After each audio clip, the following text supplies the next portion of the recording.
Welcome to Official News Network. Please subscribe and check notification box to get all breaking news alert.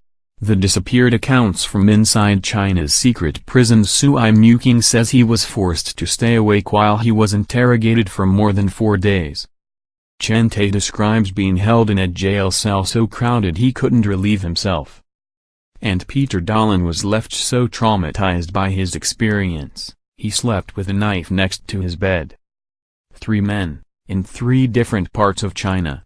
They didn't know each other, but all had one thing in common: they advocated for human rights and became caught up in what activists say is the Chinese government's brutal crackdown on dissent. Rights groups say President Xi Jinping's wide-reaching sweep on perceived threats to both his rule and the Chinese Communist Party has led to the arrests of dozens of activists, bloggers, feminists, artists and lawyers.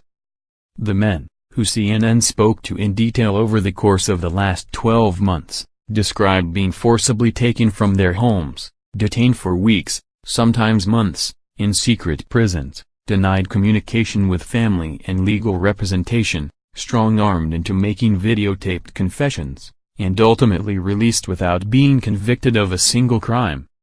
Sui, Chen and Dahlin all say they were explicitly told not to talk about what happened to them, but have decided to speak out anyway. They say they want to shed light on the lengths to which China's government will go to silence anyone it deems a threat. CNN reached out to the Chinese government for comment on each of the cases in this story, but received no response. Beijing has said regularly in the past that it does not torture prisoners and maintains these lawyers and activists are criminals dealt with under the law. The 709 crackdown. While being a human rights lawyer has never been an easy path in communist China, forced disappearances of lawyers were rare before 2015. But on July 9 of that year, prominent Beijing rights lawyer Wang Yu disappeared, along with her husband, also a lawyer, and their teenage son. The following day, police raided Wang's law firm and detained 7 of her colleagues. 7 other rights lawyers were also detained or reported missing, according to the Hong Kong-based China Human Rights Lawyers Concern Group, which has meticulously documented the cases.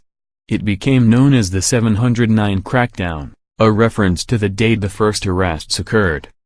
Sui was among them. He'd earlier in the day spoken to 2 foreign media outlets to raise concern about Wang's disappearance.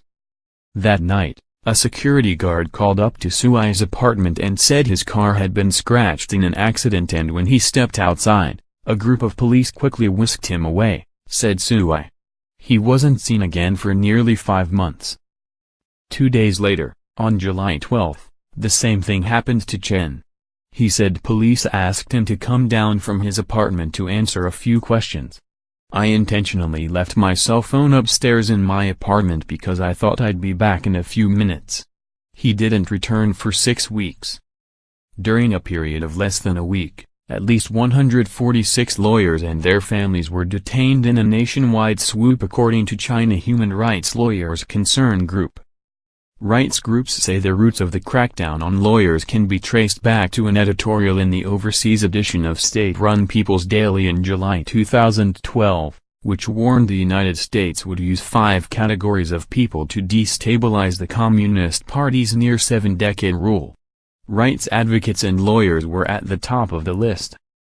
Dahlin, a Swedish national who co-founded a Beijing-based NGO that provided legal aid and training to Chinese lawyers, wasn't caught up in the first wave of detentions, and assumed his status as a foreigner might offer him some protection. In early January 2016, however, he got tipped off authorities might be after him. He was about to depart for Beijing airport when 20 police officers turned up at his apartment. They detained him and his girlfriend and they ransacked his home, he says, seizing computers and documents.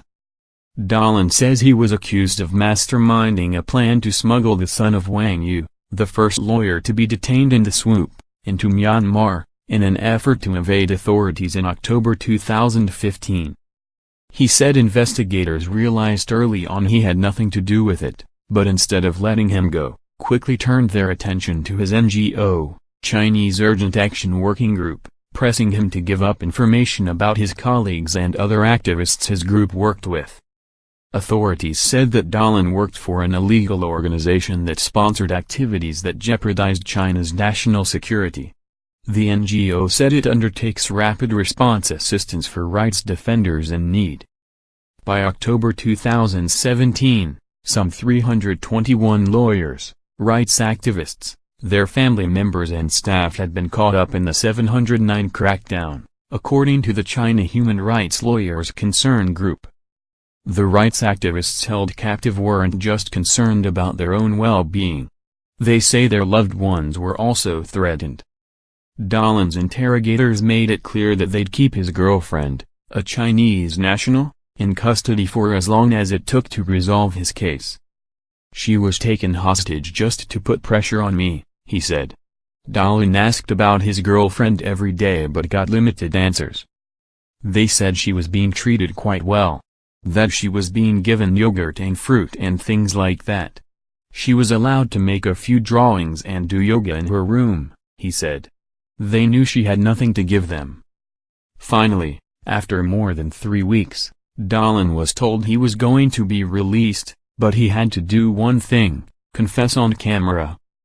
He said he knew what authorities were really going to do with it. But wanting to speed up his release, and that of his girlfriend, Dahlan agreed to play his part. He was taken into a room where a woman from state broadcaster China Central Television, CCTV, was sitting with a cameraman. Dahlan was handed a piece of paper with the questions that she would ask and the answers he would give. "I have caused harm to the Chinese government. I have hurt the feelings of the Chinese people. I apologize sincerely for this," Dahlan said, and the confession broadcast nationwide and splashed across state-run newspapers. Immediately after its broadcast, activists denounced it as a forced confession, one of many that have been shown on CCTV in the years since Xi came to power. Sui and Chen said they had to make similar confessions. All three men now maintain their innocence, but they said they had no choice but to do as authorities wanted. Sui says he admitted to charges of inciting subversion. Chen told CNN he confessed to charges of picking quarrels and provoking troubles, inciting subversion and embezzlement. "You have to confess," Chen said. "Otherwise they won't let you go." Please like and subscribe our channel for more breaking news.